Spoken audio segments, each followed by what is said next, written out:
This is going to be an acrylic texture painting for my aunt. It's going to be a 16 by 20. I went in and sketched all of my boards and I numbered them because I got to make sure the correct number of boards are in there and the widths are correct, because when I put these textures I got to be able to cut in these lines and separate every individual board, and then I'll have to put the grains and then all the cutouts from all the wear and tear in these, from the rot, from the ground. And then I've got a pine tree growing right here that has to be figured in to the front and then backwards toward the overhang. And then I got the foreground, got a mosquito in here flying around. Then I got a tree that has fallen leaning here, and I got another one here. So I'll have to do the textures in, and then of course the wood, and then I'll have to texture in the branches. This is the side that goes inside of that building, and there's another wall here that I'll have to work in, but I'm going to do this.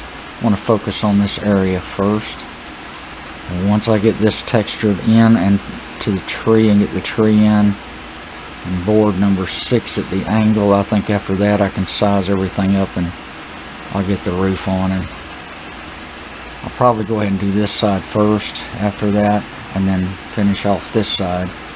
So that's where I'm at this point. I worked on my commission here of the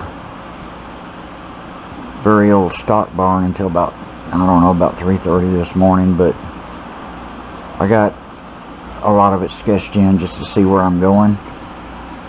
So what I do is I went in and I individually work out the boards, and here's what's funny about a barn. It looks like it would be easy, but the catch-22 is when you look at it, you have to count the boards.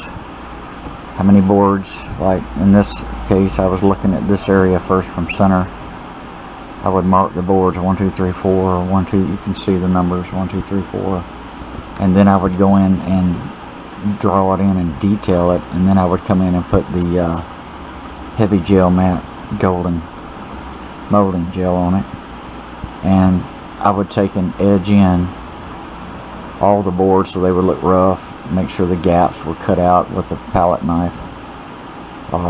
The tin is in. Still have a little adjustment. I put the tree on in. Now most of this is drawn in real good. This pole will draw in more. This tree will draw in more. The tin is angled. You got to keep in mind of your angle, your perspective. Your symmetry has to be right looking into it. So underneath the shed it has gaps under here. I have a gap here. I have a beam here I put in. This will be shadowed in. I went ahead and well, like I was saying, this pole here looks like it's sticking way out, but it'll draw in quite a bit, and I did that on purpose for a reason. I want it to look a little more forward, and then I'll come in. There'll be beams coming in here, and then I'll have to apply more texture. This is just the start of a build-up. I'll put the ground in on top of this. This building's going sideways. There'll be some more posts in here, so what I'll probably do is slightly texture this into here, give the appearance of it going the other way. And then this wall, my angle isn't adjusted yet, but I'll count my beams across, and then I'll texture this in because this is more closer foreground and angling this way. But I have a tree, a fallen tree, coming across this way from right to left, angling that direction. So I'll build it up here bigger, thicker, and narrow it that way. And then I have another broken piece of trunk laying in here. I'll put that in real heavy, and then I'll have to go in after that and put in my leaves. I'll texture in branches and leaves everywhere because they're like brush growing all under this, hiding a lot of this here.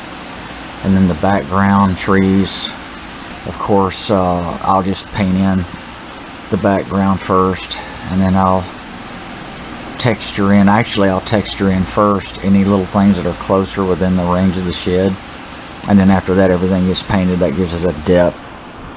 So Like I say, it's drawn in quite a bit because I've done this since this morning. It'll still keep moving. It's more complicated than it looks, because you would think you could just go in here and put it on, but when you go in here and you actually put it in a bulk, you have to move pretty fast. You got to know where your cuts are. You got to carve your wood grain in. Then you got to know how it's going to look when it draws in, because it will not look anything like this at all. So you got to keep the perspective of how it's going to come out. So that's what I have right now until the next video.